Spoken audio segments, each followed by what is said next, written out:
Good morning. ये class ninth के लिए लेक्चर रिकॉर्ड कर रहे हैं, ठीक है। क्लास नाइन्थ में इससे पहले वाले दिन तक मैंने मोमेंटम कंजर्वेशन सिखा दिया था। अब मोमेंटम कंजर्वेशन में हमेशा याद रखना कि जब भी कोलिजन होगा तो मोमेंटम कंजर्व रहता है। मोमेंटम कंजर्व है मतलब जितना मोमेंटम कोलिजन से पहले है उतना ही मोमेंटम क्या रहेगा, कोलिजन के बाद भी रहेगा, ठीक है। आज हमें क्या करना है, आज हमें नया चैप्टर स्टार्ट करना है और ये जो नया चैप्टर है इसका नाम है work energy work energy and power, ठीक है। आज हमें एक नया चैप्टर स्टार्ट करना है जिसका नाम है वर्क एनर्जी एंड पावर। तीन अलग अलग वर्ड्स हैं, वर्क एनर्जी और पावर, और तीनों को क्या करेंगे अलग अलग से समझेंगे एक एक करके। सबसे पहला वर्ड जो सीखते हैं वो है हमारे पास वर्क। अब वर्क हम अपने डे टू डे लाइफ में भी यूज करते हैं ना। वर्क डन का मतलब होता है कि जब भी तुम कोई एक्शन कंप्लीट करते हो तो उसको क्या बोलते हैं डे टू डे लाइफ में, वर्क डन। जैसे तुमने बोला, चलना, हंसना, रोना, गाना, ये सारे क्या होते हैं, वर्क डन होते हैं डे टू डे लाइफ में। ये सब सारे क्या है, वर्क है। जैसे वो हिंदी में होता है ना क्रिया, वो जो क्रिया जो तुमने कंप्लीट किया उसको हम क्या बोलते हैं, वर्क। अब फिजिक्स में ये जो वर्क है या वर्क डन, मैं बोलूंगा वर्क या वर्क डन, दोनों में से कुछ भी मैं बोल सकता हूँ। इसका डेफिनेशन थोड़ा अलग है या इसका मतलब थोड़ा अलग हो जाएगा फिजिक्स में। अब फिजिक्स में डेफिनेशन क्या होगा, तो आप ऐसा समझो कि मान लो एक ऐसा सरफेस है और इस सरफेस पे क्या है, एक ब्लॉक रखा हुआ है, ठीक है। ये जो सरफेस था, इस सरफेस पे हमने क्या किया है, एक एम मास का ब्लॉक रख दिया है। अच्छा, अब ये जो एम मास का ब्लॉक था इस पे क्या करते हैं, फोर्स लगाना स्टार्ट करते हैं। ये जो ब्लॉक है इस ब्लॉक पर क्या करते हैं, एक फोर्स लगा रहे हैं इस तरह से। और ये जो फोर्स है, सपोज इस फोर्स का वैल्यू कितना है, फोर्स का मैग्नीट्यूड है सपोज एफ, ठीक है।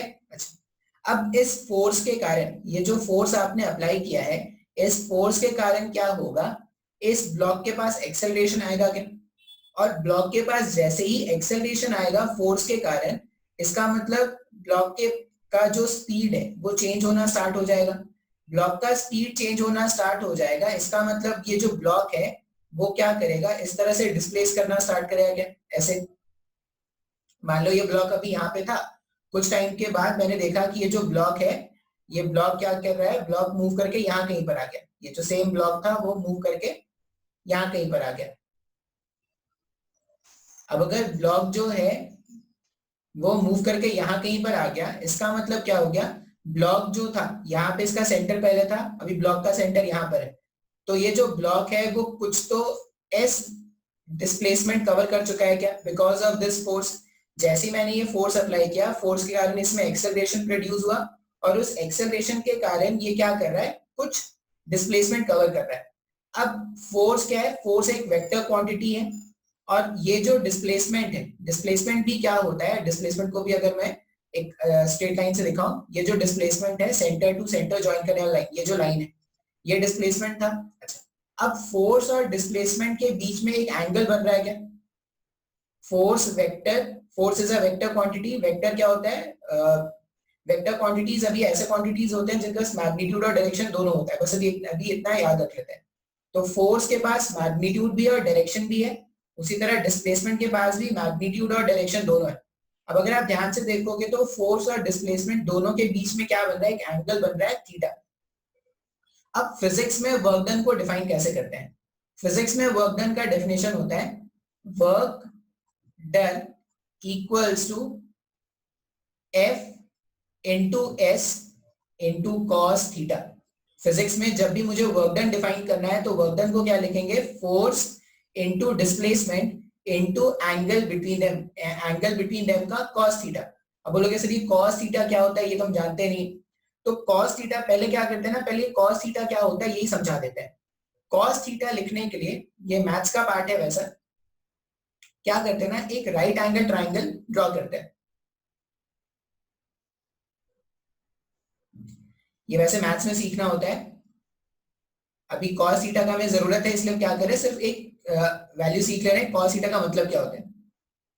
मान लो ये जो एंगल है वो क्या है, थीटा। अच्छा, ये थीटा है और ये क्या है, ये एंगल हमारा 90 डिग्री। अब थीटा के ऑपोजिट जो भी होता है वो क्या होता है, वो होता है परपेंडिकुलर। ये होता है परपेंडिकुलर, किसका परपेंडिकुलर, तो perpendicular for theta.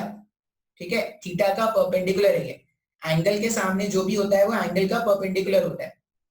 Right angle triangle में 90 डिग्री के ऑपोजिट जो भी होता है उसको हम क्या बोलते हैं, उसको हम बोलते हैं हाइपोटेनस। ये हाइपोटेनस मान लो, ये परपेंडिकुलर लिख देते हैं। ये हमारे पास परपेंडिकुलर हो गया, PERP, परपेंडिकुलर। ठीक है, स्पेलिंग कुछ होगा मेरे को नहीं पता। और जिस लाइन पर दोनों फॉर्म होता है, देखो ये एंगल और ये 90 डिग्री दोनों इस लाइन पे फॉर्म हुआ है क्या, इसको क्या बोलते हैं, बेस। अब किसी भी राइट एंगल ट्राइंगल में, बेस और हाइपोटेनस, किसी भी राइट एंगल ट्राइंगल में बेस और हाइपोटेनस का जो रेशियो होता है, रेशियो मतलब बेस और हाइपोटेनस को डिवाइड करने से जो आता है उसी को हम क्या लिखते हैं, उसी को हम लिखते हैं कॉस थीटा। ये डेफिनेशन है, ये आपको याद रखना है जैसे मैं आपको बोल रहा हूँ। कॉस थीटा का मतलब क्या है, तो कॉस थीटा हमेशा क्या करेंगे, राइट एंगल ट्राइंगल में डिफाइन करेंगे। और कॉस थीटा का मतलब हो गया थीटा का बेस डिवाइडेड बाय थीटा का हाइपोटेनस। ठीक है, अच्छा, अब हमें याद क्या रखना है, हमें एक तो याद रखना है कि कॉस थीटा का मतलब क्या है, दूसरा हमें कुछ वैल्यूज याद रखना है। हमें याद रखना है ये थीटा क्या है, ये एंगल है। मान लो थीटा का वैल्यू 0 डिग्री होता तो हम ऐसा लिखते हैं कॉस 0। ये सब वैल्यूज आपको याद रखना है। कॉस 0 का वैल्यू, अगर मैं बोलूं कि मेरे को कॉस 0 का वैल्यू रखना है, तो कॉस 0 का वैल्यू क्या होता है, कॉस 0 इज 1। ये सब वैल्यूज याद रखना है और कुछ नहीं। उसी तरह अगर मैं बोलूं कि मुझे cos 30 लिखना है, cos 30 का वैल्यू होता है √3 डिवाइडेड बाई 2। नेक्स्ट अगर मैं बोलूं मुझे फाइंड करना है cos 45 का, ये सब हम पढ़ते भी हैं, मैथ्स में पढ़ोगे भी आगे शायद। cos 45 का वैल्यू क्या है, 1/√2। और cos 60 का वैल्यू कितना है, cos 60 का वैल्यू होता है 1/2। ये सब याद करते जाएंगे, ठीक है, मतलब कहीं पे भी आप स्क्रीन पॉज करके क्या कर लेना, नोट कर लेना। अच्छा, अब अगर मैं इसको इरेज कर दूं, इसका काम हो गया है। ये बस इतना ही बताना था कि कॉस का मतलब क्या होता है। तो कॉस का मतलब है राइट एंगल ट्राइंगल में बेस और हाइपोटेनस का जो रेशियो होता है उसी को क्या बोलते हैं, कॉस बोलते हैं। ठीक है, अच्छा, उसी तरह cos 90, अगर cos 90 लिखोगे तो cos 90 का वैल्यू क्या होता है, cos 90 का वैल्यू होता है 0। एक और वैल्यू बता देते हैं cos 180, ये सब हम यूज करेंगे इसलिए हम ये सारे वैल्यूज लिख दे रहे हैं। cos 180 का वैल्यू क्या है, -1। अब बोलोगे सर ये वैल्यूज कहाँ से आया, कैसे आया, तो तुम्हारे मैथ्स वाले टीचर जो है वो तुमको समझाएंगे। अभी के आप क्या करना, ये सारे वैल्यूज होते हैं, cos 0 1 है, cos 30 √3/2 है, cos 45 1/√2 है, cos 60 1/2 है, cos 90 0 है और cos 180 -1 है। ये सारे वैल्यूज आपको क्या कर लेने हैं, याद कर लेने हैं। बात समझ में आ रहा है। कभी कभार आपको जरूरत पड़ेगा, मान लो cos 120 का, cos 120 डिग्री का वैल्यू क्या हो जाएगा, -1/2। ठीक है, सिर्फ इतना वैल्यूज क्या कर लेंगे, याद कर लेंगे। अच्छा, अब ये जो पार्ट मैंने लिखा है ना वो याद करने का है। ठीक है, उसके बारे में ज्यादा दिमाग नहीं लगाना हमको। अब अगर मुझे cos थीटा पता चल गया तो वर्क डन को कैसे डिफाइन कर रहे हैं, वर्क डन को हम डिफाइन कर रहे हैं work done equals to force into displacement. Work done है फोर्स इनटू डिस्प्लेसमेंट और cos थीटा। ठीक है, इस तरह से हम क्या करेंगे, डिफाइन करेंगे। जैसे मान लो मैंने बोला होता कि मेरे पास एक एग्जांपल है, एग्जांपल में मैंने क्या किया, जो मैंने फोर्स अप्लाई किया है वो मान लो 20 न्यूटन का था, मैंने 20 न्यूटन का फोर्स अप्लाई किया। और वो जो ब्लॉक था उस ब्लॉक में कुछ तो डिस्प्लेसमेंट हो गया, मान लो 10 मीटर्स का। ठीक है, ये जो ब्लॉक था इसमें डिस्प्लेसमेंट कितना हो गया, 10 मीटर्स का हो गया। और ये जो एंगल है, दोनों के बीच में जो एंगल बन रहा है वो एंगल है सपोज 30 डिग्री का। ठीक है, ये मान लेते हैं ये एंगल जो है ये 30 डिग्री का एंगल बन रहा है। अब अगर मुझे फोर्स पता है, डिस्प्लेसमेंट पता है और थीटा पता है, और मुझसे क्वेश्चन में पूछा गया है calculate work done, calculate work done, तो वर्क डन का सिंपल सा फॉर्मूला हम क्या जानते हैं, हम ये जानते हैं कि we know work done is equals to force into displacement into cos 30। अब अगर मैं फोर्स के प्लेस में वैल्यू रखूं तो फोर्स का वैल्यू कितना रखना है अपने को 20 रखना है, डिस्प्लेसमेंट का वैल्यू कितना रखना है अपने को 10 रखना है, और cos 30 का वैल्यू ये आपको याद रखना पड़ेगा, cos 30 का वैल्यू कितना होता है √3 डिवाइडेड बाई 2। अब अगर आप सबको सॉल्व कर दोगे तो यहाँ पर 20 इंटू 10 ये 1 से और ये 10 हो जाएगा ना, तो 10 इंटू 10 100 हो गया, तो वर्क डन कितना आ जाएगा 100√3। अभी ऐसा मान लो, अभी इसका यूनिट अगर लिखना होता तो क्या लिखते हैं, फोर्स के प्लेस फोर्स का यूनिट होता है न्यूटन और डिस्प्लेसमेंट का यूनिट होता मीटर, तो हमने क्या लिख दिया, जो फोर्स जनरेट हुआ वो कितना हुआ 100√3 न्यूटन पर मीटर का फोर्स जनरेट हुआ है। ये बात समझ में आया क्या? अब इस वाले क्वेश्चन में तो मैंने तुमको क्या कर दिया था, फोर्स भी बता दिया था, डिस्प्लेसमेंट भी बता दिया था और एंगल भी बता दिया था।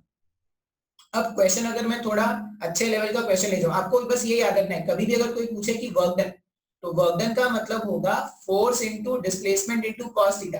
इन तीनों को जब आप मल्टीप्लाई कर दोगे आपस में तो जो रिजल्ट आएगा उसे वो क्या बोलते हैं, वर्क डन बोलते हैं। अब यहाँ पर ना मैं वर्क डन का डेफिनेशन पहले आपको बता देता हूँ कि वर्क डन का डेफिनेशन क्या है।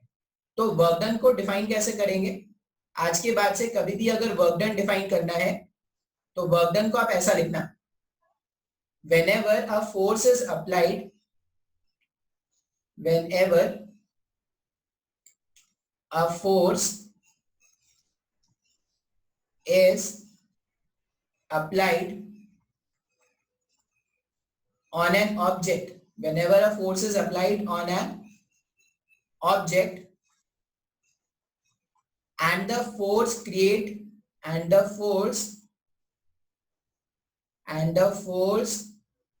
creates some displacement,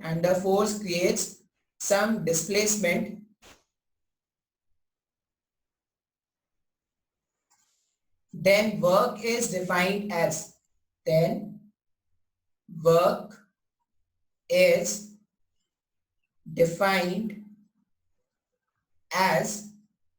force into displacement into cos theta, where theta is the angle between force vector, and displacement vector. ठीक है, ये क्या होगा, वर्क डन का डेफिनेशन होगा जो आपको क्या करना है, याद रखना है। अच्छा, एक और बात आप जो यहाँ पे याद रखोगे वो ये लिख लेना कि SI unit of work done is joules.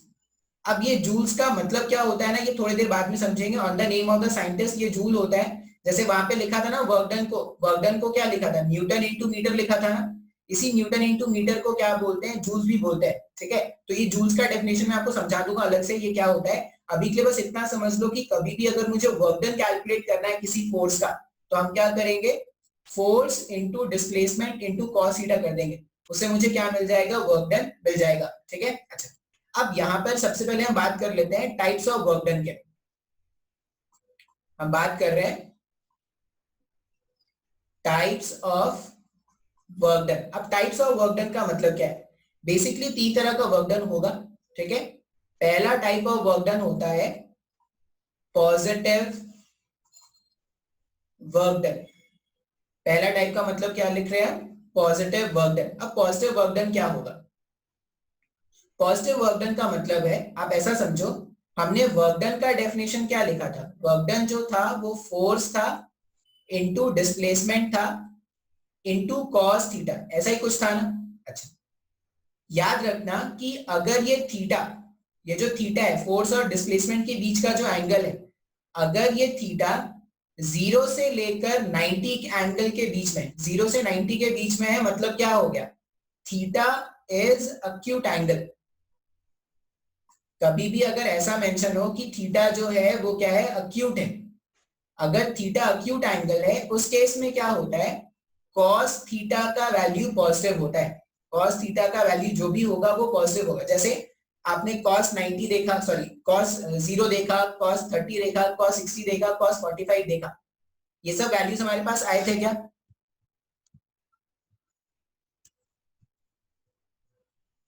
ये सब वैल्यूज हमारे पास आए थे ना। तो यहाँ पर जो था मेरे पास cos थीटा का वैल्यू जब भी पॉजिटिव होगा, देखो फोर्स का मैग्नीट्यूड तो हमेशा पॉजिटिव है, डिस्प्लेसमेंट का मैग्नीट्यूड, ये सब क्या है, ये फोर्स का मैग्नीट्यूड है, ये डिस्प्लेसमेंट का मैग्नीट्यूड है, तो मैग्नीट्यूड तो हमेशा पॉजिटिव होता है। पॉजिटिव कौन बना रहा है इसको? ये cos थीटा। अगर cos थीटा का वैल्यू भी पॉजिटिव है, cos थीटा पॉजिटिव कब होता है? जब थीटा क्या होता है? अक्यूट एंगल होता है। जैसे अगर मैं क्वेश्चन बोलता, जैसे अभी जो इससे पहले वाले स्लाइड में मैंने जो तुमको एग्जांपल मेंशन कराया था, इसमें क्या है, ऐसा ब्लॉक रखा हुआ है, ठीक है, और इस ब्लॉक पर मैंने एक फोर्स लगा दिया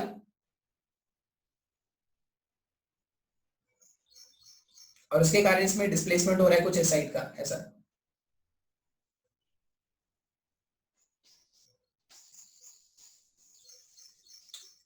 क्या हो रहा है ये?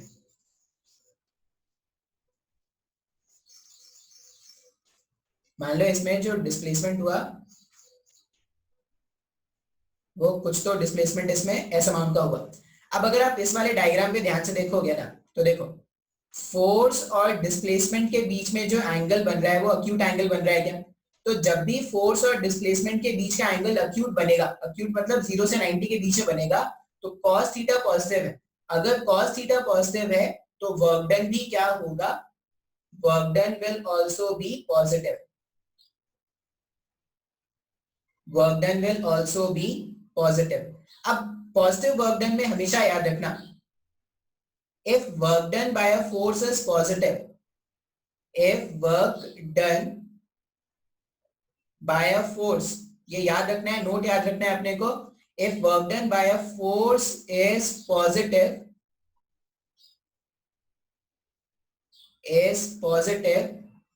then the kinetic energy, then the kinetic, अच्छा काइनेटिक एनर्जी तो अभी नहीं जानते हैं, तो काइनेटिक एनर्जी मत लिखो, इसमें लिख लो then the speed of the, then the speed of the particle will increase, speed of the particle, speed of the particle will increase. ये याद रख लेंगे। क्या याद रखना है अपने को? वर्क डन पॉजिटिव कब होगा? जब फोर्स और डिस्प्लेसमेंट के बीच का एंगल अक्यूट होगा, तो वर्क डन जो होगा वो पॉजिटिव होगा।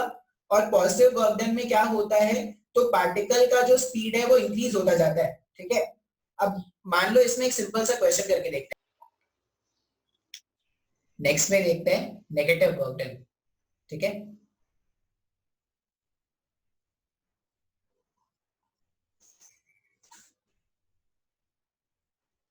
नेगेटिव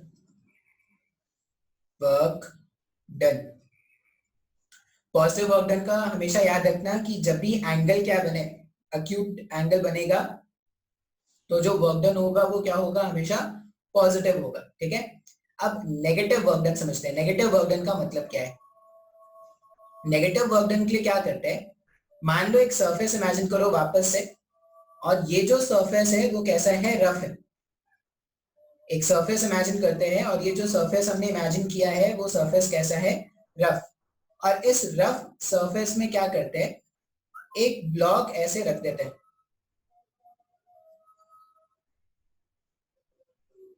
ठीक है। ये सरफेस है, सरफेस कैसा था? रफ सरफेस है। और इस रफ सरफेस में हमने क्या कर दिया? एक ब्लॉक को रख दिया है। मान लो इस ब्लॉक में हमने क्या किया, इस ब्लॉक में हमने इसको कुछ तो ऐसे ऐसे धक्का देके इसको छोड़ दिया, ऐसे इसको क्या किया, कुछ इनिशियल स्पीड इसको u देके हमने छोड़ दिया, ठीक है। इनिशियल स्पीड u देके हमने छोड़ दिया। अब अगर मैं इसको इनिशियल स्पीड u देके छोड़ देता हूं, तो मैं क्या देखता हूं कि कुछ डिस्टेंस तो ये आगे चलता है, कुछ डिस्टेंस तो ये आगे चलता है, और आगे चलने के बाद ये क्या करता है? रुक जाता है क्या? मान लो यहां से ये मूव करता हुआ यहां तक आया और इस वाले पॉइंट पर आके क्या हो गया? ये रुक गया, ठीक है। मान लो इसका जो स्पीड है, फाइनली इसका स्पीड क्या हो गया? 0 हो गया। हमने जब इसको मूव कराया था तो कुछ इनिशियल स्पीड दिया था हमने इसको, ये चलता हुआ क्या हुआ, इस पॉइंट पर आया और इसका स्पीड जो हो गया वो क्या हो गया, जीरो हो गया। मतलब यहाँ पे इनिशियल स्पीड यू था, यहाँ पे स्पीड जीरो हो गया। अब स्पीड जीरो किसने किया होगा, तो स्पीड जीरो किया होगा यहाँ पे लगने वाले फ्रिक्शन ने। जब ये आगे जा रहा होगा तो यहाँ पे कांटेक्ट छूट रहा होगा ना, कांटेक्ट छूट रहा होगा तो पीछे एक फोर्स लग रहा होगा, फ्रिक्शन। अच्छा, अब अगर कोई मुझसे बोले कि work done by friction force calculate करना है, work done by friction force मुझे क्या करना है, कैलकुलेट करना है, तो फ्रिक्शन फोर्स का वर्क डन अगर आपको कैलकुलेट करना है इस केस में, अब अगर ध्यान से देखोगे तो पार्टिकल का डिस्प्लेसमेंट यहां से यहां हुआ, डिस्प्लेसमेंट आगे की तरफ है और जो फोर्स लग रहा है वो पीछे लग रहा है क्या। तो अगर मैं वर्क डन बाय फ्रिक्शन लिखूंगा तो मैं क्या लिखूंगा, फ्रिक्शन फोर्स, यहाँ पे ऐसा लिखते हैं फ्रिक्शन फोर्स,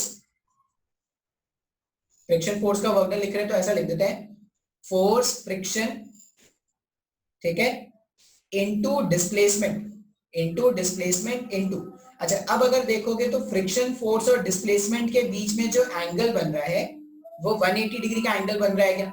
अच्छा, मैंने आपको बताया था कि cos 180 का वैल्यू कितना होता है, -1।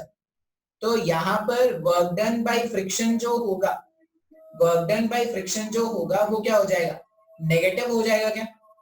फ्रिक्शन फोर्स इनटू डिस्प्लेसमेंट, अगर मैं cos 180 के प्लेस में -1 रख दूं तो जो मेरे पास वैल्यू आ रहा है फोर्स इनटू डिस्प्लेसमेंट नेगेटिव में आ रहा है क्या। तो इस केस में मैं क्या देख रहा हूँ कि फ्रिक्शन फोर्स का जो वर्क डन है वो नेगेटिव हो रहा है। अब याद क्या रखना, याद रखना है कि whenever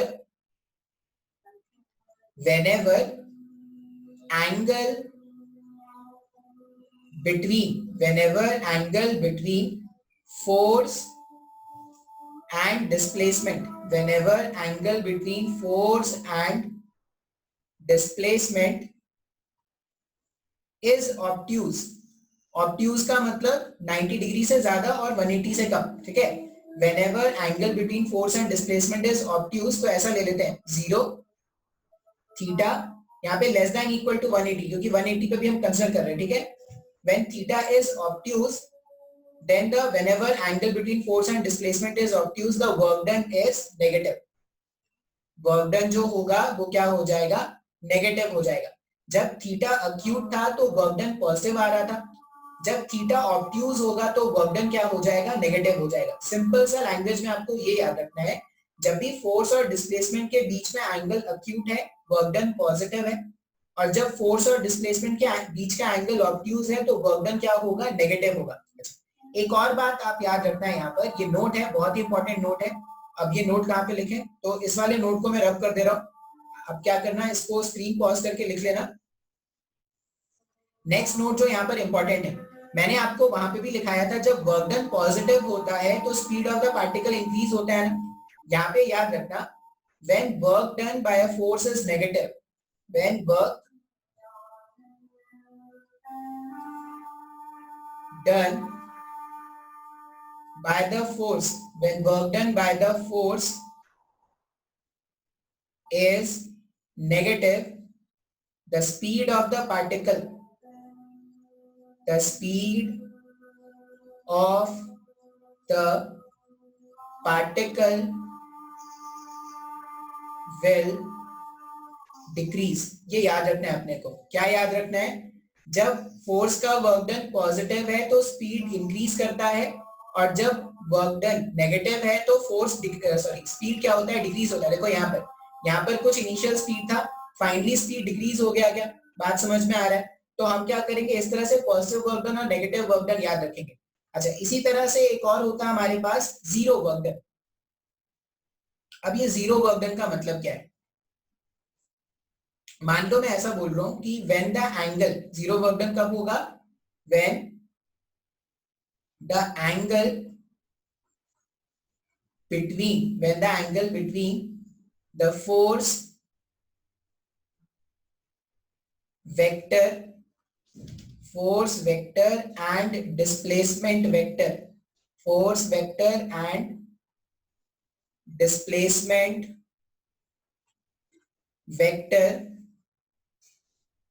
is zero, when the angle between force vector and displacement vector is zero नहीं, is 90 degree, the work done is zero. कैसे वर्क डन इज जीरो, कैसे देखते हैं। वर्क डन का बेसिक डेफिनेशन क्या होता है, force into displacement into cos theta. अब मैं बोल रहा हूं कि दोनों के बीच में जो एंगल होना है वो 90 डिग्री होना है। कॉस 90 का वैल्यू जीरो होता है क्या? अगर कॉस 90 का वैल्यू जीरो हो गया तो zero multiplied by anything, work done भी जीरो आ जाएगा ना। तो अगर मैं बोल रहा हूँ कि वर्क डन मतलब फोर्स और डिस्प्लेसमेंट के बीच का एंगल अगर 90 डिग्री है तो वर्क डन क्या होता है, जीरो आ जाता है। इसका बेस्ट एग्जांपल क्या होता है, इसका बेस्ट एग्जांपल होता है, मान लो एक पॉटर है, पॉटर या कूली जो होता है, ठीक है, इस तरह से पॉटर और कूली जो होता है वो क्या करता है, वो लोड को कैरी करता है। क्या इसके इसके सर के ऊपर क्या होता है, कुछ लोड रखा होता है और ये कैरी करता है, ठीक है। अच्छा, ये कैरी करता है और ये क्या करता है, ऐसे ऐसे फॉरवर्ड मूव करता है। अब अगर आप ध्यान से देखोगे, मान लो मैं आपको ऐसा बोलूं कि आपको वर्क डन कैलकुलेट करना है, मैं आपको बोल रहा हूं कि कैलकुलेट वर्क डन,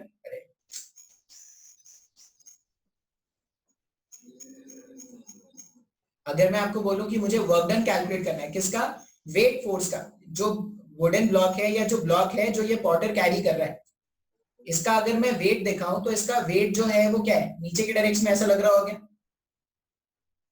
अब क्वेश्चन ये पूछा गया है, find the work done, find the work done of weight force. ये जो वेट फोर्स है ना, वेट फोर्स का वर्क डन अपने को कैलकुलेट करना है। अब अगर आप ध्यान से देखोगे तो देखो, वेट फोर्स इस तरफ लग रहा है, नीचे की तरफ में, और डिस्प्लेसमेंट इसका इस डायरेक्शन में हो रहा है। तो ये डिस्प्लेसमेंट और ये फोर्स दोनों के बीच में एंगल 90 डिग्री बन रहा है क्या? इस केस में अगर आप वर्क डन कैलकुलेट करते तो वेट, जो भी डिस्प्लेसमेंट होता, जो भी डिस्प्लेसमेंट होता, weight into displacement into cos 90, cos 90 का वैल्यू हमेशा जीरो है, तो इररेस्पेक्टिव ऑफ द डिस्प्लेसमेंट जो वर्क डन आ रहा है वो क्या हो जाएगा, जीरो हो जाएगा क्या? अब तुम डे टू डे लाइफ में एक कूली को क्या बोलोगे कि भाई तुमने क्या किया, रेलवे स्टेशन में कूली हायर किया, तुमने उसको बोला कि भाई तू कूली, तू मेरा जो लगेज है उसको बाहर पहुंचा दे, और फाइनली जब वो लगेज तुम्हारा बाहर पहुंचा देता है तो तुम उसको बोलते हो कि भाई तेरा वर्क डन तो जीरो है, तेरा वर्क डन जीरो, तो मैं तेरे को पैसे नहीं दूंगा, और तुम इस तरह से उसको समझाना स्टार्ट कर दोगे अगर, तो तुमको उल्टा मारेगा, ठीक है। तो डे टू डे लाइफ में वर्क डन का मतलब और फिजिक्स में वर्क डन का मतलब अलग अलग है। डे टू डे लाइफ में, अगर तुम डे टू डे लाइफ में बोलोगे तो ये जो पॉटर है, पॉटर ने वर्क डन किया है, ठीक है, लेकिन फिजिक्स के हिसाब से अगर मैं सोचूं तो वर्क डन तो फोर्स इनटू डिस्प्लेसमेंट होता है, तो वेट फोर्स का कोई वर्क डन बन रहा है क्या, नहीं। तो फिजिक्स में वर्क डन का डेफिनेशन बिल्कुल अलग है और डे टू डे लाइफ में वर्क डन का मतलब बिल्कुल अलग है, ठीक है। तो यहाँ पर वर्क डन क्या हो रहा है, जीरो हो रहा है। फिजिक्स के हिसाब से उसने कोई काम नहीं किया है, लेकिन डे टू डे लाइफ में उसने वर्क डन किया है। यू हैव टू पे टू द कूली, आपको कूली को पे करना पड़ेगा। तो मैंने आपको क्या किया, डिपेंडिंग ऑन दिस एंगल या depending on this cos theta, तीन तरह का वर्क डन है क्या, अगर थीटा अक्यूट तो पॉजिटिव वर्क डन, अगर थीटा ऑब्ट्यूज तो नेगेटिव वर्क डन, और अगर थीटा 90 तो जीरो वर्क डन। इस तरह से क्या करते हैं, टाइप ऑफ वर्क डन को हम क्या करेंगे, डिफाइन करेंगे, ठीक है। अच्छा, अब 1 जूल का मतलब बताते हैं कि 1 जूल का मतलब क्या होता है। अगर मैं 1 जूल के बारे में बात करूं तो हमने फोर्स को क्या लिखा है, सॉरी, हमने वर्क डन को क्या लिखा है, ये जो वर्क डन होता है ये force into displacement into cos theta, ऐसा ही होता है ना। मान लो मैं फोर्स का जो वैल्यू है वो भी 1 न्यूटन कंसीडर करता हूं, और ऐसा मान लेते हैं जो डिस्प्लेसमेंट भी हुआ वो कितना हुआ, 1 मीटर का हुआ है, और दोनों के बीच में एंगल मान लेते हैं 0 डिग्री, कॉस जीरो का वैल्यू भी 1 होता है क्या? इस केस में वर्क डन जो होगा वो 1 आ जाएगा क्या? इसका मतलब वर्क डन का मतलब 1 जूल, 1 जूल का डेफिनेशन क्या है, 1 joule is the amount of work done, is the amount of work done when a force of 1 newton, when a force of 1 newton displaces, when a force of 1 newton displaces an object, displaces an object by 1 metre. ठीक है, keeping the angle between force and displacement